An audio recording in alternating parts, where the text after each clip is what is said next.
Have you ever jumped into the comments on a solar post and thought, wow, you really believe this stuff? We see a lot of myths about home batteries. Some are just a bit off and some have taken a whole life of their own. I'm David Green from green.com.au and today we're busting 8 of the biggest solar battery myths we see so you can make better decisions on facts, not Facebook rumours. Let's start with one we've seen circulating a bit lately.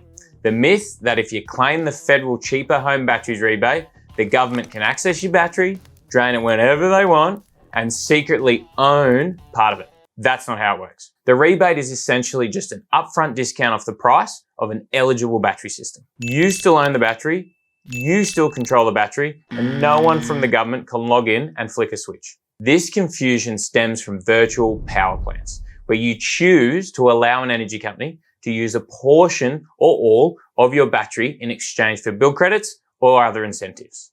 But it has nothing to do with the rebate. And joining a VPP is completely optional. Yes, the rebate requires your battery to be VPP ready, but you're not required to join one. It just means that the battery can support you if you want to in the future.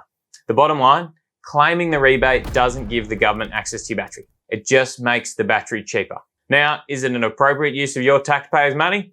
I don't know. I'm not an economist. Take the money and run. And while we're on the topic of VPPs, there's more. VPPs, or virtual power plants, get a lot of myths attached to them, as you can see. The fear is usually that if you join a VPP, they'll take control of your battery and use all of your stored energy. In reality, VPPs are optional programs where you choose to allow your battery to support the grid generally during peak events in exchange for things like bill credits, payments, or other incentives. So yes, if you join a VPP, you're allowing controlled access based on whatever one you've joined up to. If you don't want any of that, just don't join a VPP. The next myth is that only certain states qualify for the rebate. We hear it all the time. There's no rebate in Queensland, or why does Victoria miss out? This comes from people mixing up the national programs with state-based incentives. The Cheaper Home Batteries program is a national rebate. It's in every state and territory, even Tasmania. What? If you own the property, haven't claimed the rebate for that property already, install an eligible battery and use a good compliant installer, you can claim the rebate. It's quite simple. Some states do offer extra incentives on the top, but the national rebate itself isn't postcode locked and doesn't exclude entire states. It's available everywhere. Another big myth is that batteries are too expensive and don't really save you anything. This comes from the early days when batteries were newer, more expensive emerging technologies, feed-in tariffs were much higher, but things have changed. Power prices are constantly going up, feed-in tariffs constantly going down, and the rebate takes a huge chunk off the upfront cost. A well-sized battery lets you avoid buying expensive electricity at night, and that's wonderful. Is a battery a magic money printing machine? Absolutely not.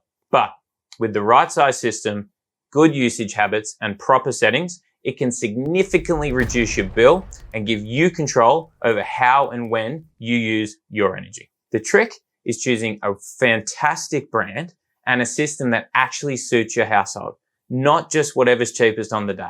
And speaking of cost, the next myth, and one of the biggest reasons why people delay getting a battery, and we hear it all the time, is I'll wait a few years until batteries get cheaper. The reality, opportunity cost. Every day you wait, you're spending more and more and more on power while energy prices are going up and up and up. The moment you install a battery, you're hedging your risk against increasing power prices while locking in more of your own clean, green, renewable energy that you've generated through the day. Whatever your retailer decides to charge you next year doesn't matter as much because you've protected yourself. And while you're waiting for a price drop that may never come, 2 things happen. The rebate drops each year, so the upfront discount only gets smaller and your bills keep rising, which means you're missing out on real savings you could have been making by holding off and waiting. For most homes, waiting doesn't save you money. It actually costs you money, and it's in lost savings and reduced incentives. If a battery stacks up for you today, getting it in earlier puts you ahead faster. Another reason people hesitate is because they think batteries don't last long, like an old car battery or a cheap gadget. It's not the case. Modern home batteries are a completely different technology. Good brands come with 10-year warranties, often rated for 6,000 cycles or more, which is generally 15 to 20 years of daily use. So no, the lifespan is not short.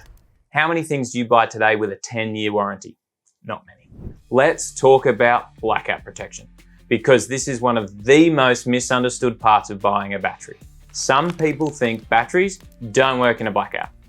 Others think you plug in the battery and the whole house is sweet, happy days. Neither is completely true. Whether your battery works in a blackout comes down to three things: what the battery is capable of, what your installer has actually set up, and what you paid for. Depending on those things, there are three possible outcomes. The first, no backup at all. Either because the battery you bought doesn't support backup, or it doesn't have the hardware to support backup, or it simply wasn't included in your package, or the installer simply didn't set it up. In that case, when the grid goes down, your battery shuts off just like a standard solar system. The second is the most common: essential circuit backup. This is where most households land, and for good reason. Your battery has enough power and output to support the essentials, and your installer has wired it up to do dedicated circuits in the event of a blackout. This usually includes things like lights, your fridge, Wi-Fi, and a few power points. You stay comfortable, food stays cold, the kids aren't panicking about the Wi-Fi. Everyone's happy. And last, whole home backup.